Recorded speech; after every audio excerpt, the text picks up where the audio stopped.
We're live, Will. Awesome. How's it going, I'll let you. everybody?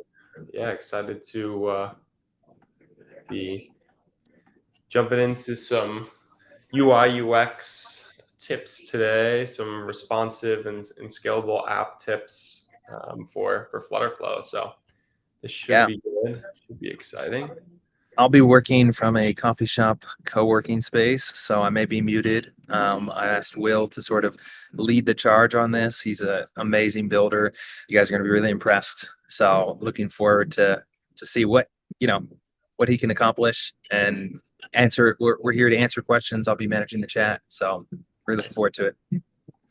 Nice. Yeah, really excited today to just be going over a multitude of different things, right? So in FlutterFlow, the one thing we seem to boast a lot about is building scalable applications. And that comes to how you build list views, grids, feeds, all of that, but also how you connect to data and how you optimize that connection, right, through backend caching and empty state management. All of that's very important when you're coming up with a beautiful app design, which obviously is really important to Andrew and I. But on the other side of things, also staying cost effective and creating a beautiful user experience too. You could easily create tons of list views, grid views, and go crazy with it, but your costs are going to increase if you don't do that effectively, right?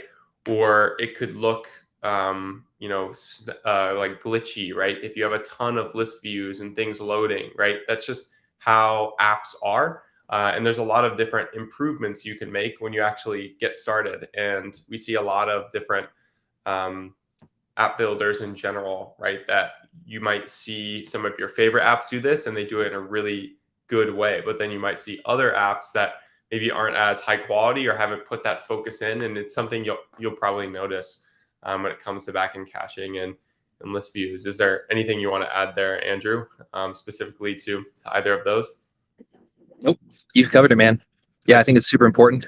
There's a lot of talk in the no-code space where we talk about work units or whatever, back-end calls. So I just found out, you can create so many custom things in FlutterFlow, and you can also manage how you feed data, how you show data to your users, which is amazing. It provides a better performing apps, it provides scalable apps, and it provides a scalable database structure where you can just call the information you need at the time. So it's awesome, and I'm looking forward to seeing you build. So nice. No, really excited. Just some things I want to touch on in general before we get started. John on our team, the education lead, right, has been creating some amazing YouTube videos and is going to continue to be creating those. So if you head over to our YouTube channel, you'll be able to find a backend caching tutorial, which is going to be really helpful.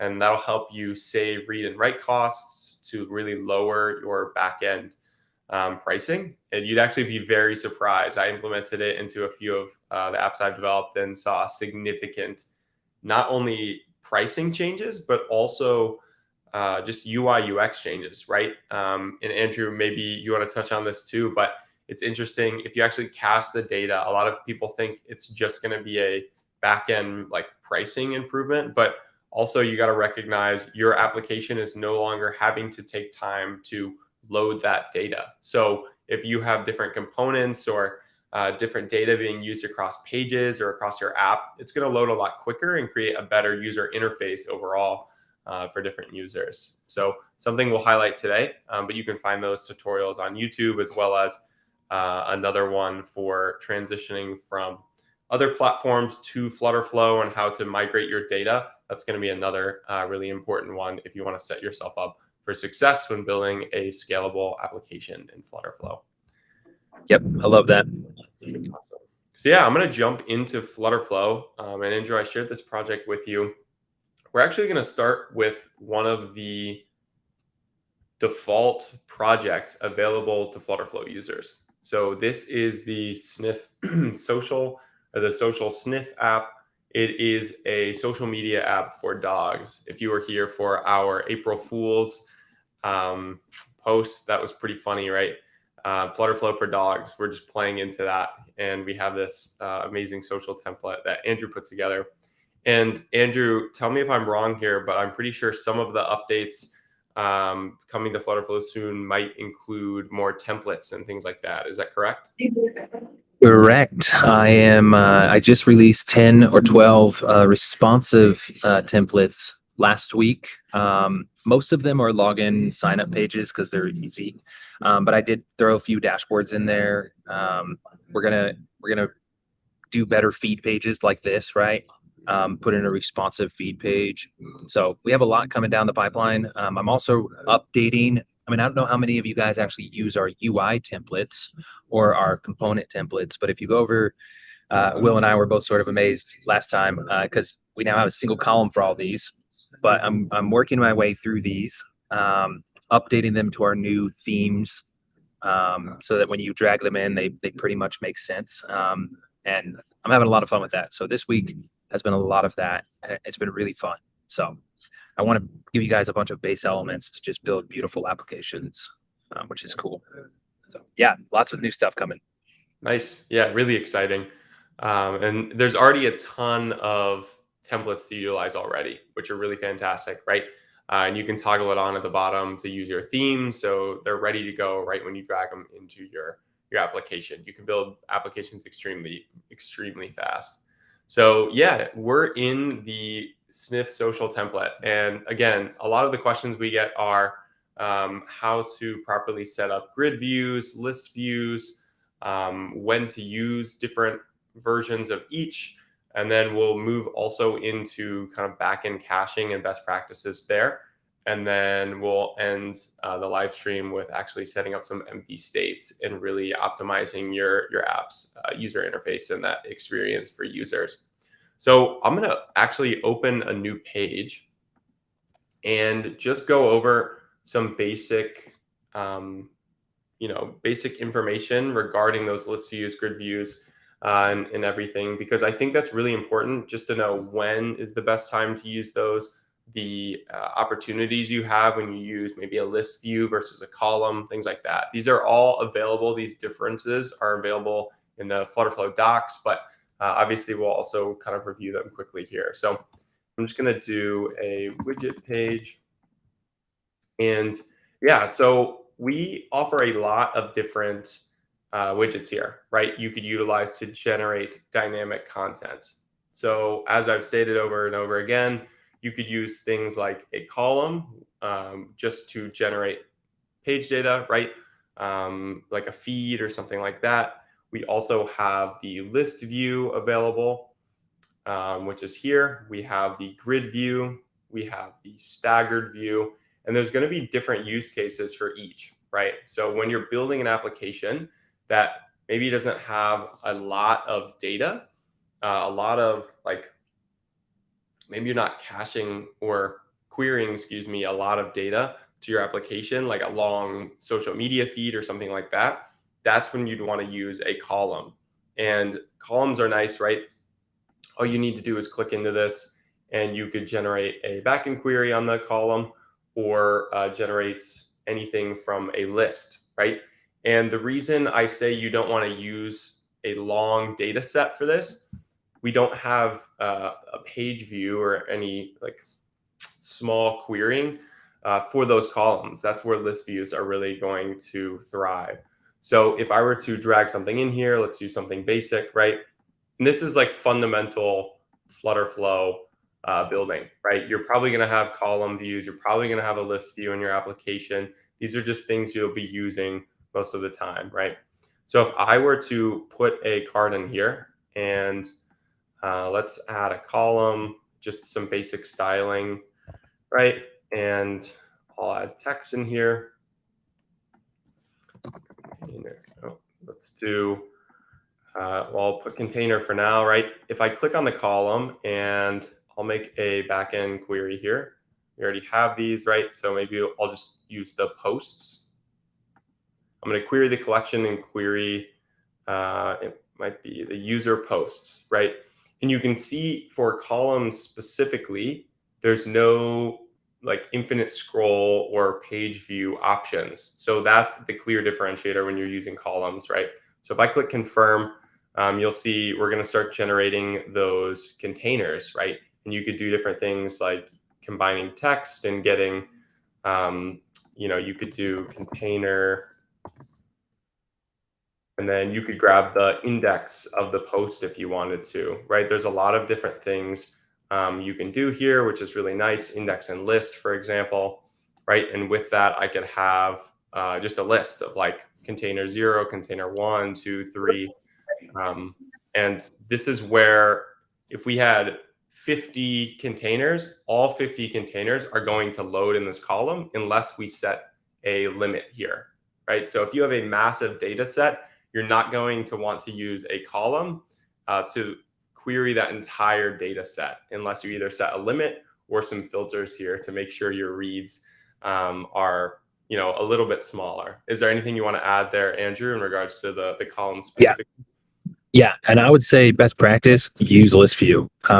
There's some comments in there about scrolling issues or like how things are funky. Yeah. We can go over that. I use list views for all my backend queries, if it's not like a grid or something. But yeah, I just find it to be the best widget to gather the least amount of data, but also the most amount of data and give you the ultimate flexibility.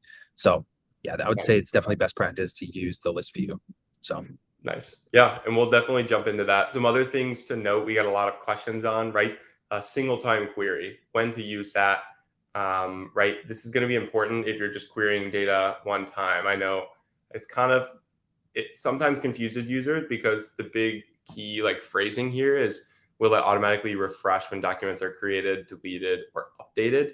And so really what you need to focus on is if you just want one data set and you're not going to be changing that data, the best practice here would be to just toggle this on, right? So say you're going to be querying data for a dropdown or different information. You'd want most likely a single query because you're not going to be updating that consistently, right? But maybe for a feed or other things, you'll probably want this toggled off. So that way, when there's updates like new likes or new comments, whatever it may be, if posts are deleted, then you want those updated live. So I'm actually going to remove this and let's actually convert this to a list view, right?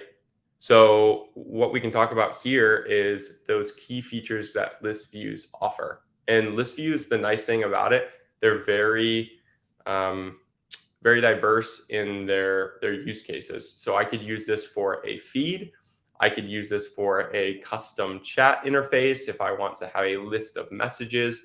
You can really customize it. And that's been really key to creating some of the custom applications maybe Andrew and I have built today. So similarly, if I just query the user posts, right, you can see there's new options here, which is enable infinite scroll. And that is going to be super important when you're wanting to limit the query size, right? Again, if you have social media posts and 1,000 social media posts, you probably don't want to load all 1,000 posts. One, because of your database costs, and two, it's just going to create a poor user experience. It's going to take a long time for those posts to load. So if we toggle that on, you can see we can limit the page size. So as I reach the end of 25 posts, it's going to query the next set of 25. So really limiting the number of reads I have for my database. And this is what's really common in most social media tools that you use, right? When you scroll, you'll notice more posts load over time versus loading thousands of posts at the same time. Anything you want to add there, Andrew? Yep. No, I mean, people are commenting on Sniff Social's outdated. Yes. We're sorry, Sniff Social is not perfect. It was added, I mean, dude, over a year and a half ago. We need to update all of our social apps. We need to update all of our sample apps, period. If I had 29 hours in a day or 32 hours in a day, I could probably get to it. But time, we're focused on other things right now. So I will work my way through. I have updated some of the sample apps to dark mode and new themes. So we'll try to update those. We're getting a new admin panel in FlutterFlow for ourselves so that we can better manage these things like templates, sample Yep. screens, tutorials, and things like that, where we don't have to rely on the Eng team, because we're a visual development platform. So, empowering the users that are not engineers. But yeah, we'll work on all this stuff. What Will's going over is top notch. So let's take his advice, and let's forget about the structuring of the sample apps that I created before we implemented all this stuff. I apologize, guys.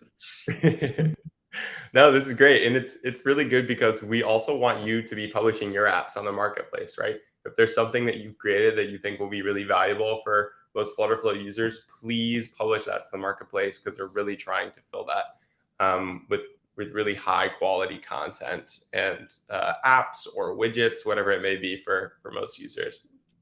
I So really yeah, like this. Oh, go ahead, Andrew.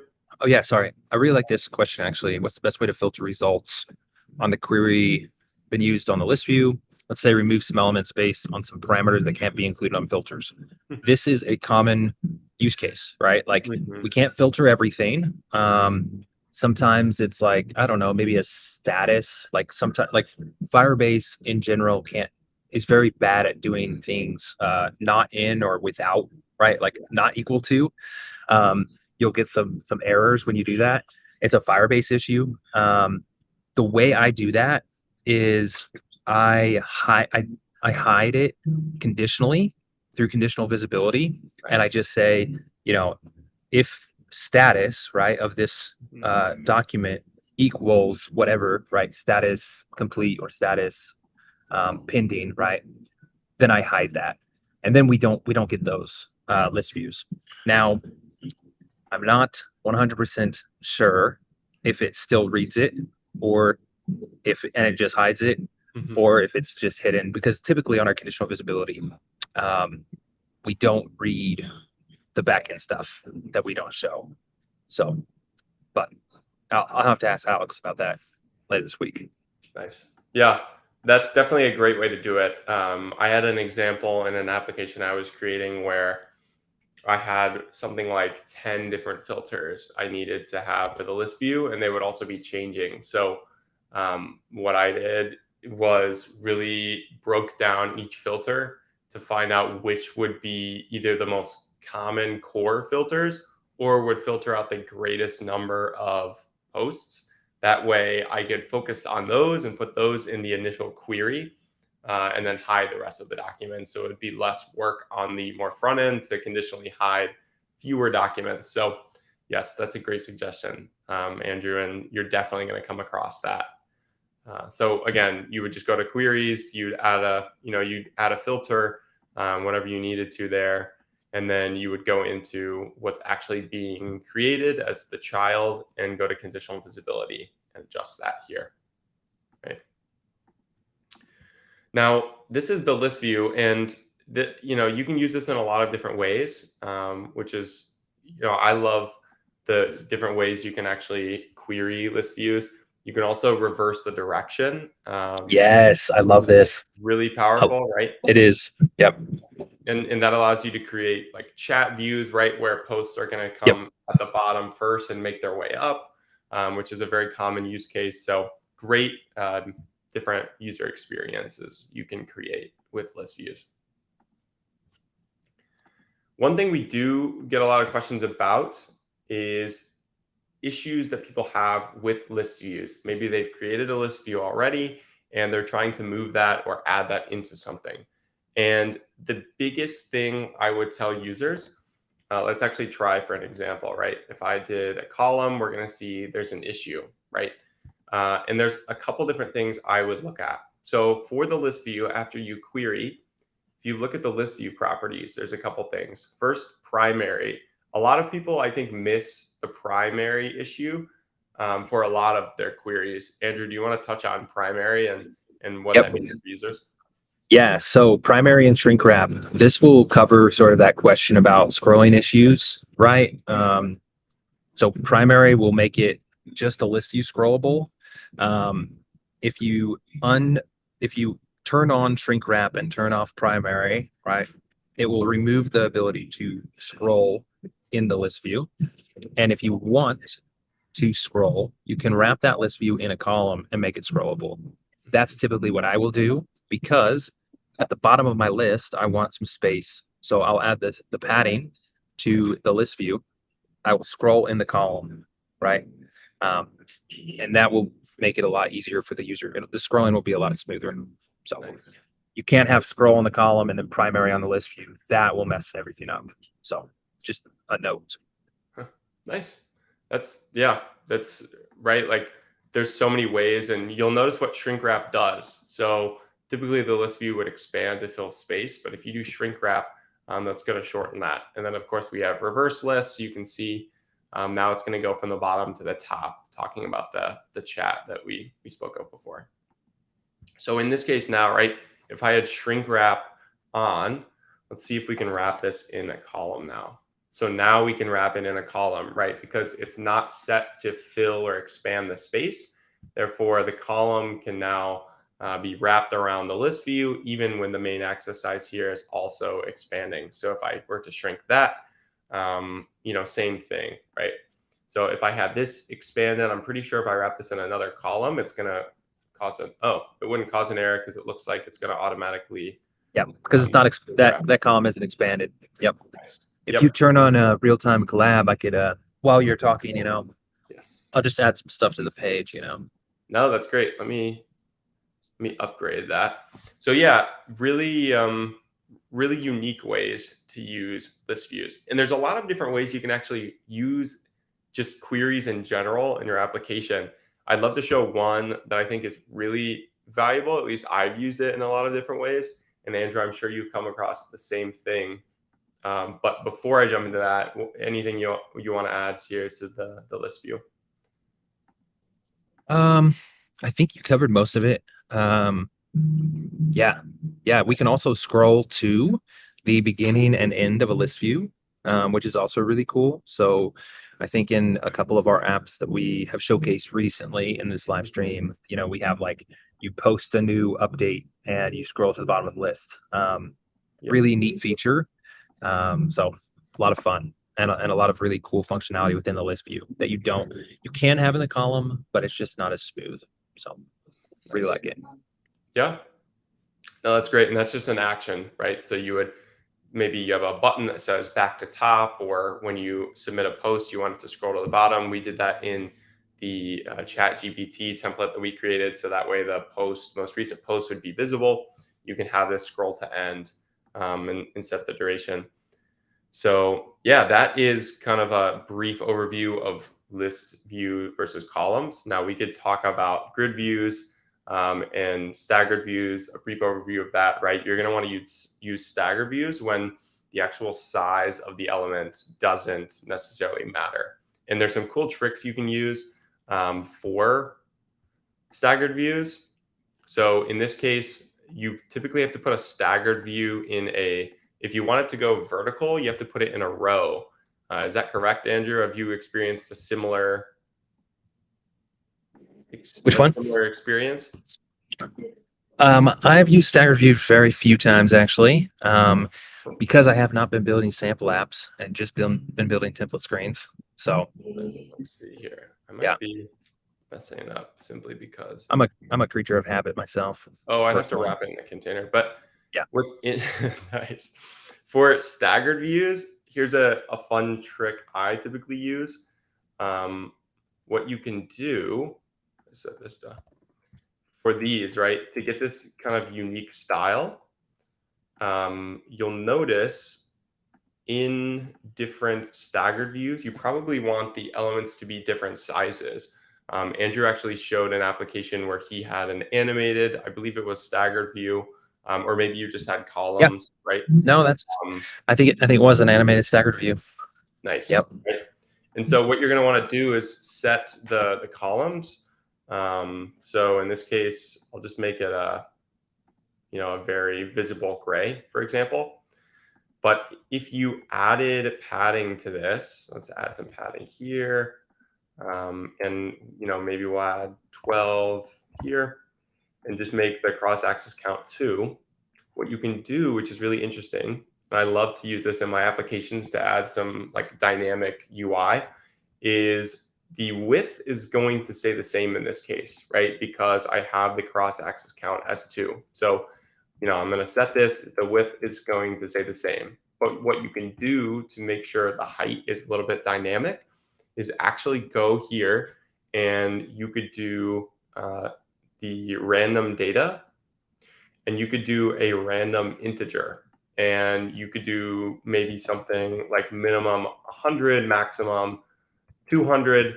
And that way, as your staggered view loads, you're going to have different sized containers, and it's going to create a more dynamic UI. Obviously, you could do different ways of generating that dynamic UI, but that's just one trick I love to use in different applications. Any other tips you like to add there for staggered views or grid views, Andrew?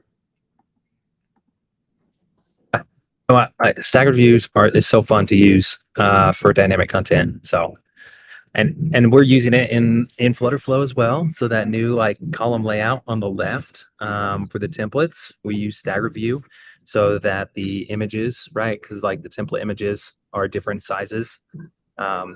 So we're using that instead of having all of them the same size, and there's a lot of empty space. We've updated to this new view, and actually if you bring that out, Will, then you'll see the staggeredness of it.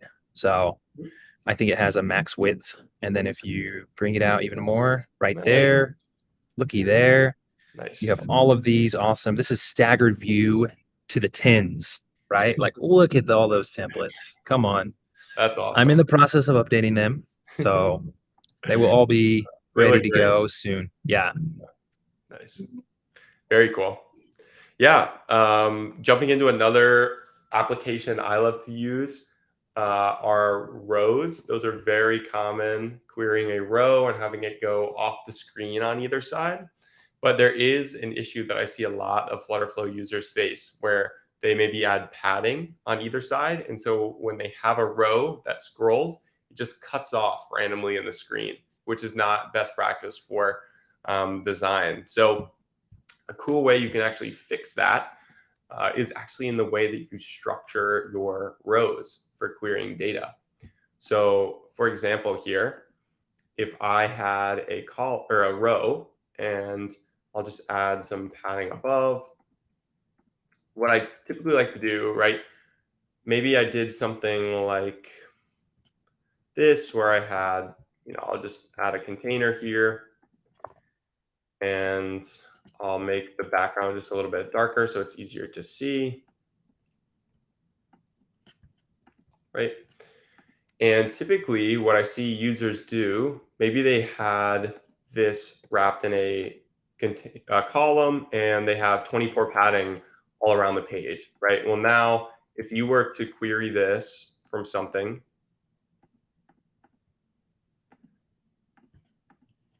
and you set it to maybe 12 padding, so there's some spacing, and you set it to scroll, right?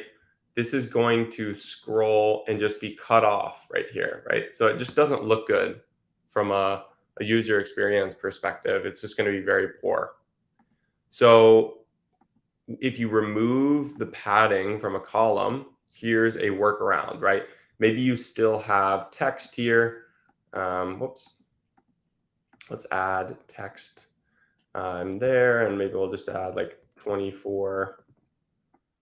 And I'm going to do 24 padding. Obviously, this isn't best practice with the text. I'm just showcasing this really quick. But say I had text on the page here. Maybe this was like deals, and I was creating an app that had different deals that I could scroll through, right? So if I did like deals, and now I want this container to line up with the text, right? Well, typically users also just would add however much padding on the left side here, but now you're going to have massive spacing, right? You're going to have 24 pixels of spacing between each container. So it lines up with the text, which now you don't have the scrolling issue of it being cut off on either side, but it just doesn't look as good from a user interface perspective.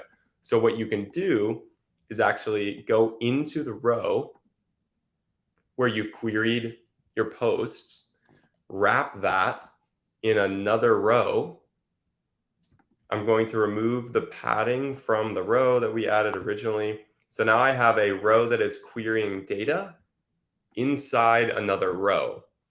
And now I can go and add maybe 12 padding here. Now this container is going to be off. But if I go into that row that's querying the data, I can add however much padding I want.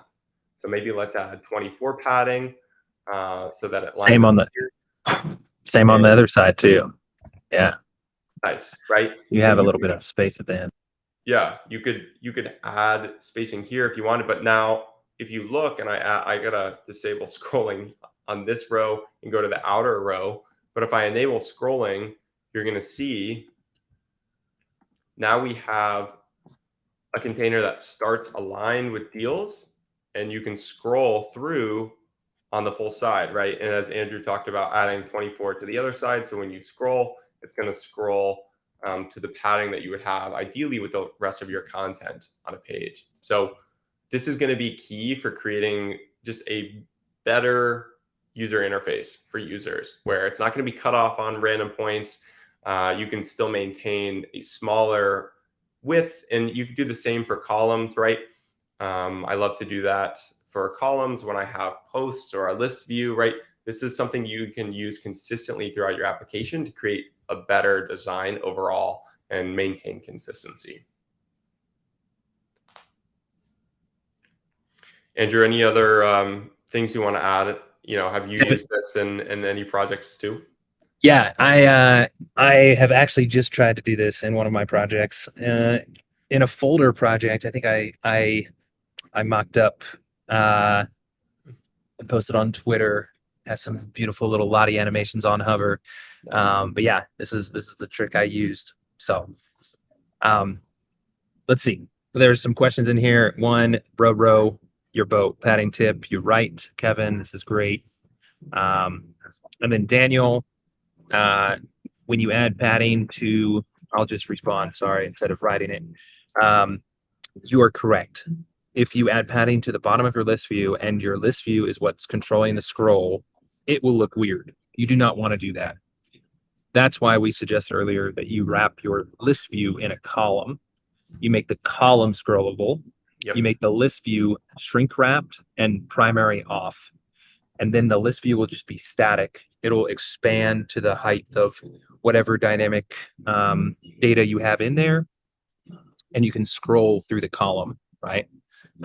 You can add the padding to the bottom of the list view, which would be within the column. So you can put in some templates here. Put in a template. Don't just do containers. Will, yeah, you're right. do like a little you know.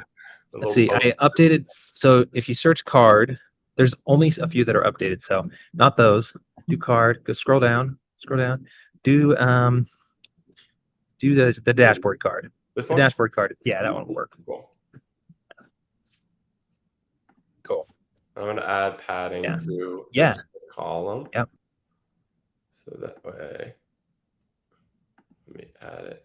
Just everything here. And we have Yasmani also, he wants to know why the pull to refresh is disabled on the infinite scroll, because we are querying data on the infinite scroll rather than the pull to refresh, I think. There is a sorry, I know that didn't answer your question. I just rephrased it and responded. This is the best politician way to answer a question. Well, of course, yeah. So the reason why we can't do that is because we're doing it this way. Yes. There is a back-end limitation here, I think, which is why we didn't implement it. We did provide an action to refresh query, but I don't think it's on pull to refresh. So just you can do it still. You just can't do the pull to refresh, from my understanding. So there's different Stack Overflow posts about that too, and it's a very complex interaction that you have to put together, not only with your front end but also your back end. So I know you might be familiar with that for some social media sites, for example, like Twitter. I'm pretty sure you can pull to refresh, but also infinite scroll. Just note that's a very complex interaction, which would take a lot of back end setup and other things. Yeah. Yep. Yeah, and we're focused on building other things for you, that you can really expand your app capabilities. So nice. Yeah, so just like Andrew was describing before, the exact same way we did the row, where we had a row and then put a smaller row inside of it, querying the data and added padding there, we do the exact same thing for that list view. So instead of adding padding to like, if, say we did 60 or like, I'll do 200, where maybe it's going to cut off the, oh, it's 'cause I have this set to scroll. Typically it would cut off the list view randomly at the bottom.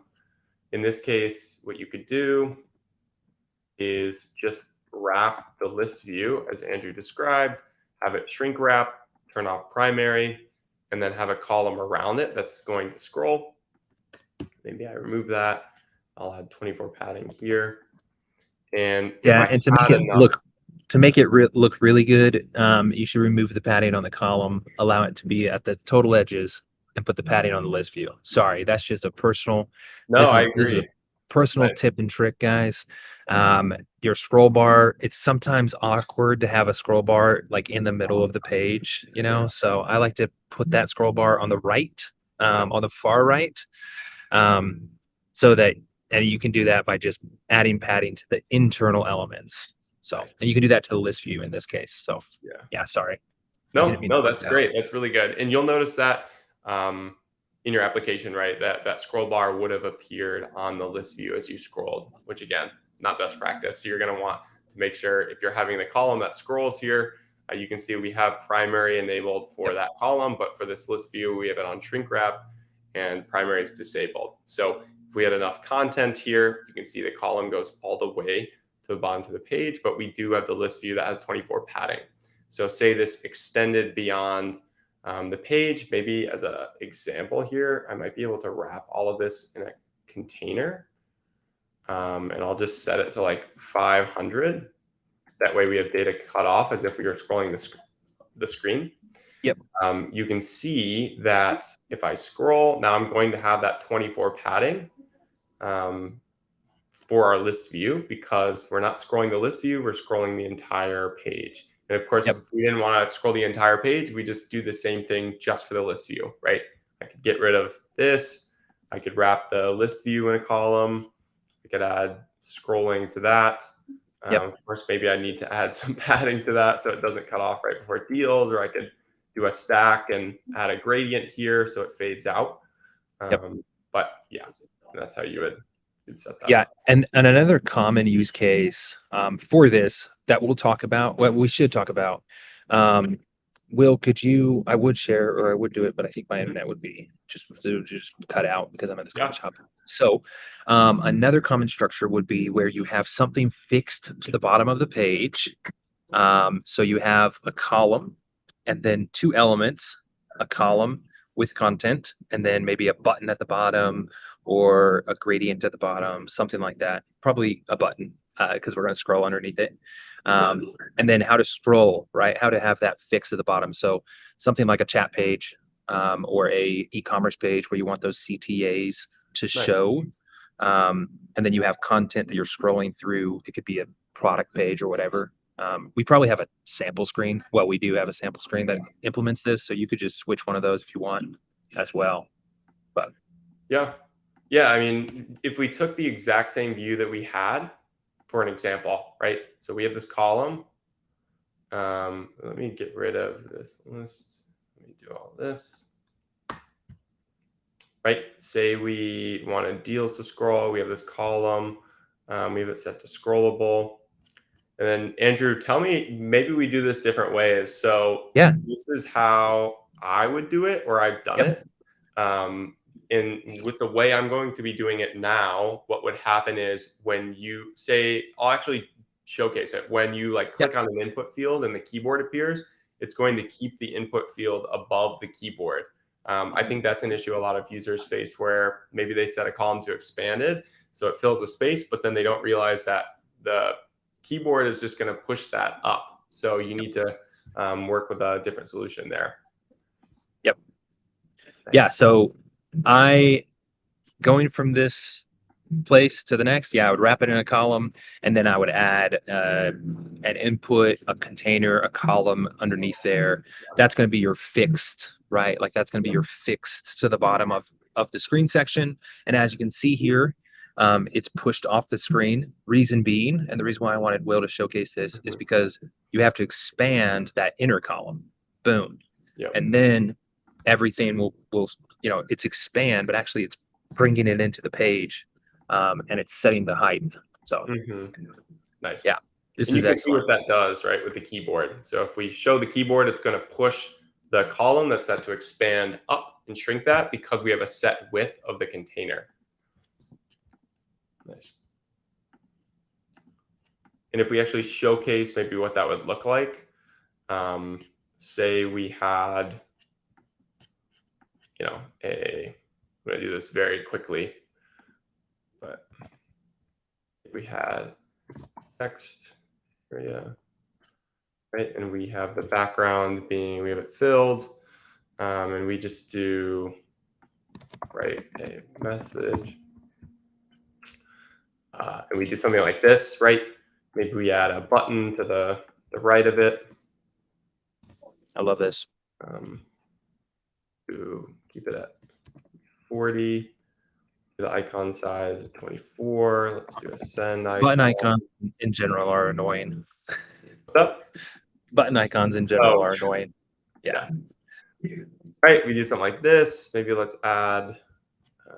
We add 8 to that. I know this is, like I said, maybe not the most beautiful. It's all good. You're doing great, Will. Beautiful chat, but right, you could do something like this, and then, right, you have this cool experience where, if I click down here, then the keyboard's going to appear, and I can still scroll. I can still see all of the list view. So this could be my messages. I could reverse this. I could, delete the container here. And maybe let's add, I don't know if there's a pre-made chat widget, for example, but there is not. You know what? Wrap a container or something like that. Yeah. I'll create some. Nice. I can do that.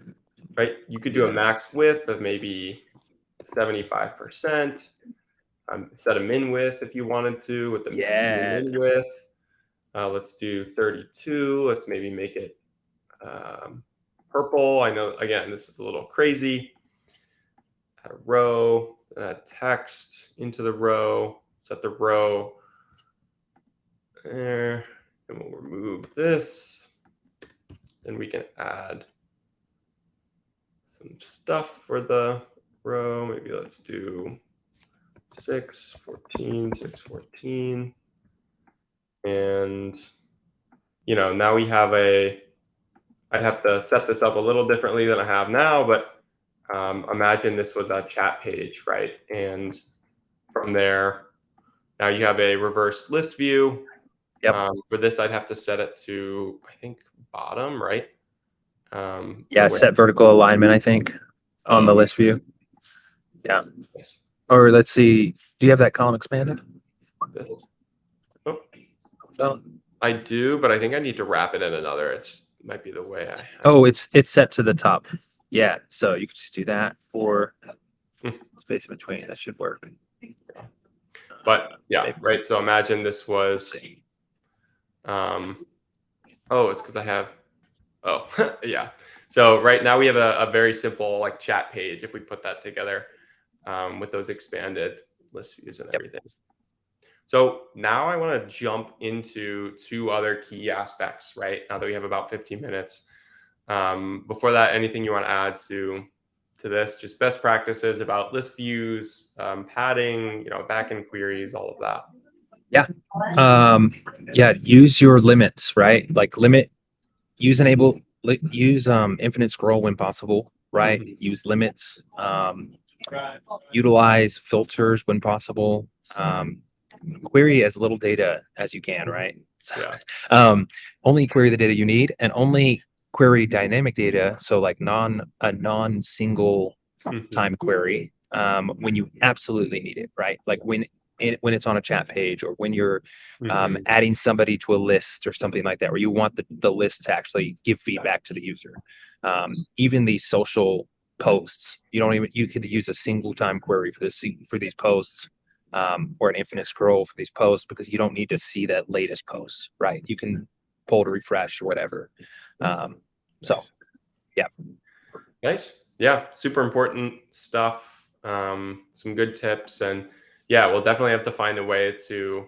There's a lot of education around widgets and like more of Yeah. the developer side. But Andrew and I, when we finally have some time, it would be awesome to put together more of like a design focused side of FlutterFlow. I think that'd be really cool to focus Yep. more There's a on. couple more questions I want Nice. to address here. So, Manny, we will update all the premium sample apps at some point in time when Will and I have the time to actually do it. And then Andrew Birchfield, true or false, widget always has to fit inside a container, row, or column. I mean, essentially, you will always need something. So, I mean, you could do a map view without any of them, but you will most likely need one of those three, right? Or a list view or a grid view or some sort of layout element in order to put other elements into. You could put one single element on a page by itself, period. So, I mean, yeah, if you want. And then no code build apps with bubble. Interesting. Okay. All right. Weird flex, bro. So how to allow default space between child elements placed under a row or column. I'm guessing he's asking placed within a row or column. So you have to use padding to do this. I don't know your name, Bubble Boy or Bubble Guy. Yeah, I think so. You'd have to use padding to allow the default space. There is no way to set default space for all of the elements within a row or column. Mhm. You can use a wrap or a grid view or a staggered view, and all of those have default space that you can put between those things. So Nice. that's how you utilize that. A wrap would probably be your best option. Vinay, thank you so much, man. And thank you for the question. It's a really good one. So sorry if I was a little pejorative. I apologize. Oh, that's perfect. Nice. Yeah, but yeah, I would use the wrap. I think it's really cool. And it provides for that use case where you can set default. I actually just did that as I was creating all of the templates, all the UI templates. I was like, oh, I don't have to establish like arbitrary padding to each element, so I can take a screenshot of it. So Nice. super cool. And then let's see, Paul, maintain width height on images to be dynamic for multiple device sizes. That is a really great one as well, Paul. So I don't know if we'll cover it here. I don't know if we'll have time because Will has to get back to sort of the data stuff. There is a live stream that covers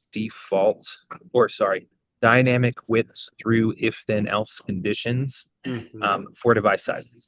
So one of our past live streams, I think it was a responsive web building and FlutterFlow live stream, has that. I'll try to find the link as Will is sort of creating or finishing up this live stream. So Nice. Kevin, thank you so much. I think I agree. I think Will's doing an awesome job here. Awesome. No, I appreciate it. Yeah, jumping into a couple other things. I'll actually cover empty list states first, and then I'll finish up with backend query caching, and then we can answer any questions that might come up because I know that's probably a little more complex than just the empty list states. This is it. Yeah, empty list states is awesome. You guys, this is gold. This will be Yeah, gold. and this is perfect for like this application. This is a perfect example where you're going to be querying a lot of data with posts and things, and you might get this familiar experience if you open LinkedIn or you open another social media post. We actually released a tutorial on how to add that like silver gray loading component to lists, and this is kind of playing off that, right? So for example here, there's two things. There's empty list widgets, and then there's also backend query loading widgets. And I want to briefly touch on both, right? Because both will really improve your user experience. So let's take this kind of stories, Instagram stories view here, right? So the first thing that's going to happen when the user opens the application is that these are going to have to load. So what would be loading is the indicator that we have set, the default loading indicator, right? So this would appear everywhere that something is loading. And that probably would not be the best user experience, because we want users to know, and we kind of know what's going to appear here, right? We know that a profile image is going to appear here and a display name. So rather than having a loading indicator here, we could actually create a widget, right? So there's also different types. You could have a custom loading indicator. You could add an image if you wanted to. Personally, I think Andrew and I both use components just for best practices, and Andrew's going to share a tip he has when he creates these. But what we could do is just copy this, right? I could copy this.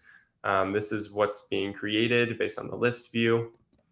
And let's actually create a loading state. So typically the loading states are everything the same here, just like grayed out, and you could get creative.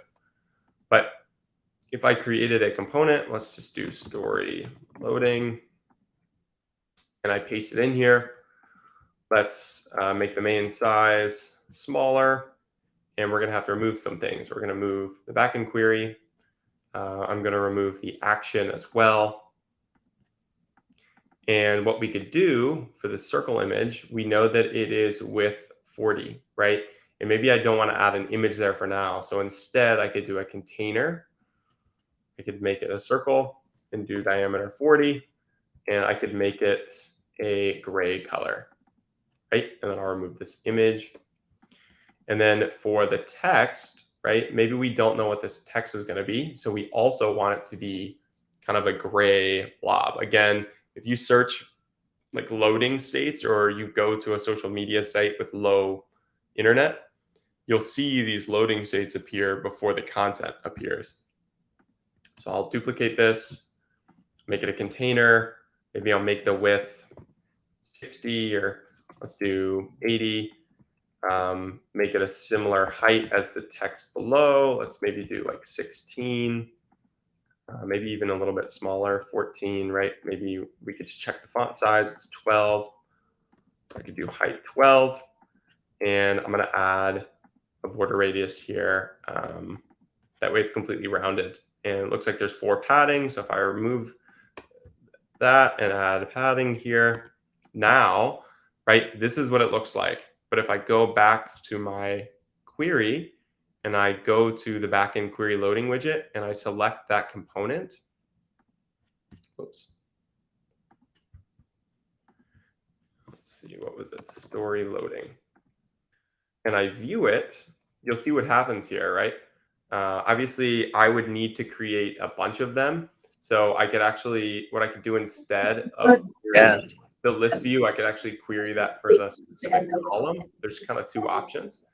But in this case, maybe I won't query the list view itself. I'll query the column, for example. Yep. Or you could just create multiple of those within the component itself. Yeah. So another option. So. Yeah. And that would be, both would be good, right? Because ideally we don't want loading indicators everywhere in the application. So if I did story loading, and I did view in UI builder, you can see as the app loads, it's going to load this gray indicator. And this looks a lot better, right? So users know what's going to appear here versus just a typical loading indicator, right? So that's an example. Anything you want to add there, Andrew? Yeah, this is excellent. Yeah, that's super good.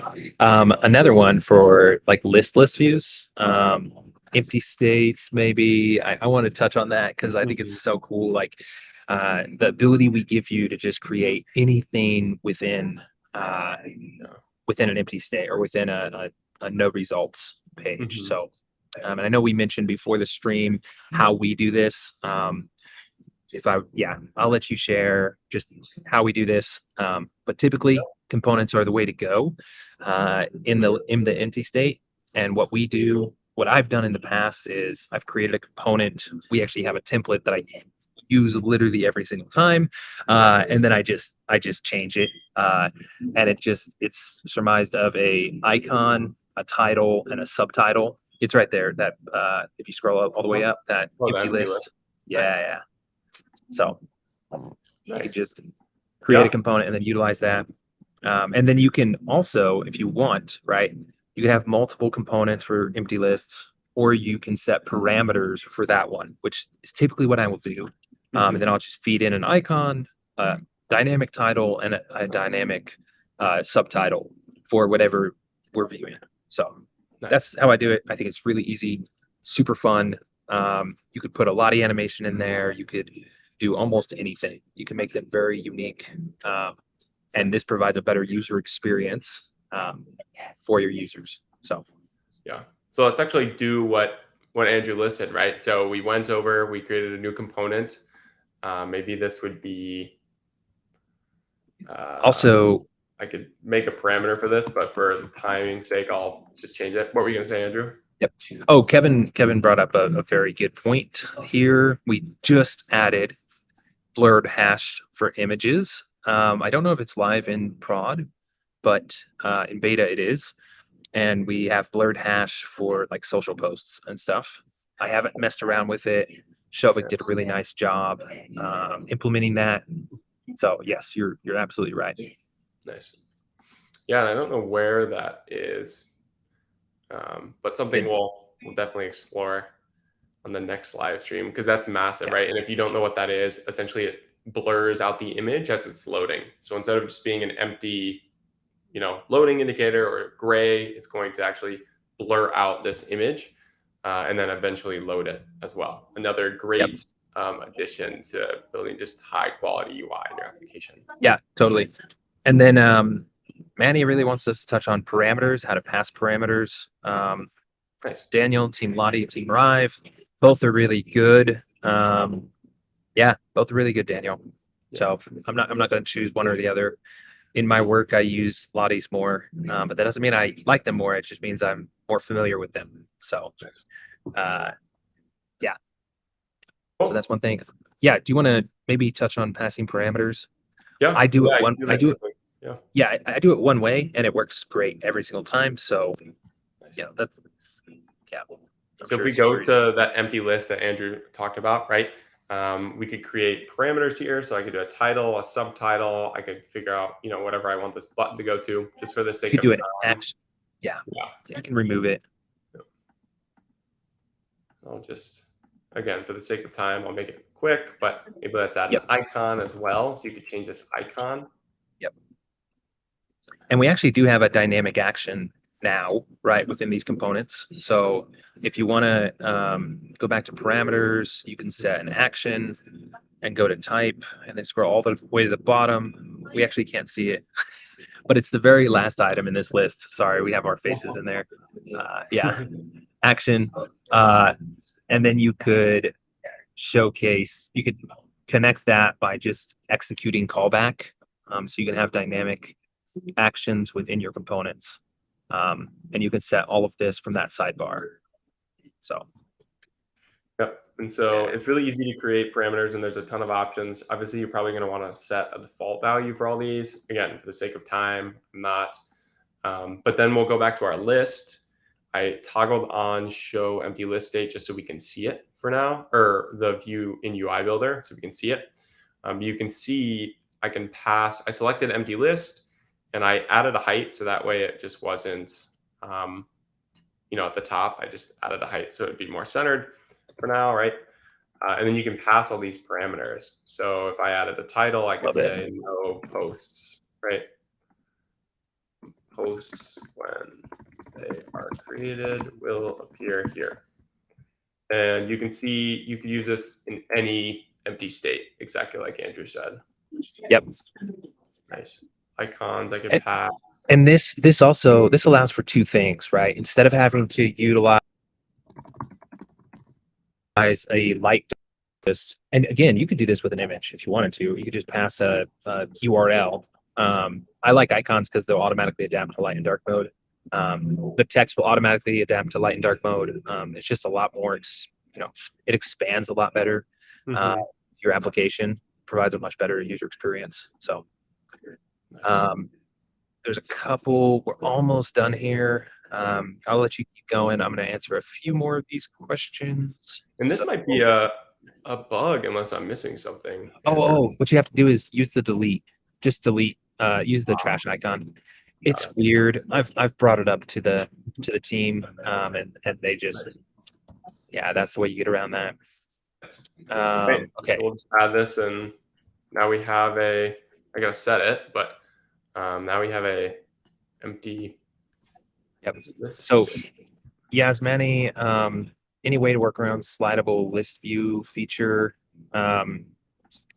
You could just build another widget. We can't add. That's the only widget that we allow drag on, or like slide, swiping on, I guess, beyond the tab view and the page view. But really, the only one that really provides any functional use case for dynamic stuff.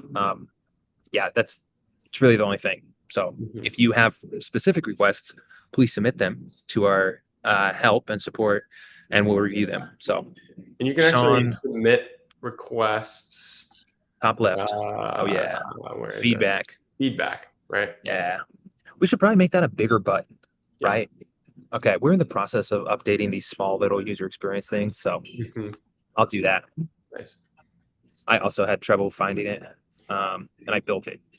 Okay, so Sean, you also had some questions.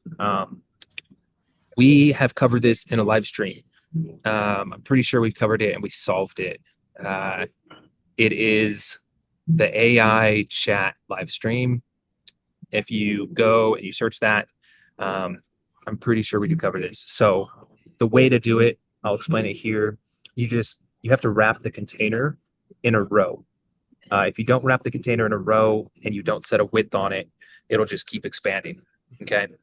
If you set it within a row, you can now set a min and max width. So you just set the max width. It should expand out. Should expand out. And we set different max widths depending on the screen size as well, right? Yep, So that's important. Exactly. Obviously, you could adjust that however you want, but that's how we did it at the time. Nice. One other thing that might be released today that might be exciting to some users is going to be a sneaky new feature here, which might be valuable to some users. Ooh, what is this? What's going on? What's going on? That's exciting. If you stuck around, we really appreciate it for the live stream, right? So Yeah, you can no look joke. forward to that. Also, we have some really cool updates coming. We have some really cool UI UX updates coming. Yes, we do. Lots of fun stuff. Yeah, our team has been at work. Somebody asked earlier about action components. We are working on it currently. I'm literally designing it today. And I'm working with the developer to sort of implement that. It's going to be a pretty robust feature, so I don't think it'll be done this week or next week. It will probably be after that, just because there's going to be a lot of stuff. And then audio capability, yes, Paul. The squeaky wheel gets the oil or the attention. So just have all your friends bring it up in the support chat, please. I've brought it up and they're like, well, not a lot of people use it, so we're not going to update it. So please just, have your friends request it more, and we'll listen. So yeah, Daniel, Xano integration. We've also talked about this. Will actually, I won't give anything away, but we're in communication, which is good. Yeah. So, yeah. Yes. That's good for anything, right? As long Yes, as we're exactly. working together as a team. Yep. It is going to be great. So that's awesome. Guys, thank you so much for joining. I think this was great. Will, thank you for leading it. You did an amazing job. Keep it up. Oh, look at that. We found it. Ooh, best coffee shop. I think it'll preview. So let me actually show. Oh, wait. Okay. I stopped sharing your screen. Andrew, best shop in the 210. So I go to Gold Coffee a lot, not Gold. Shine Coffee. Gold is also good.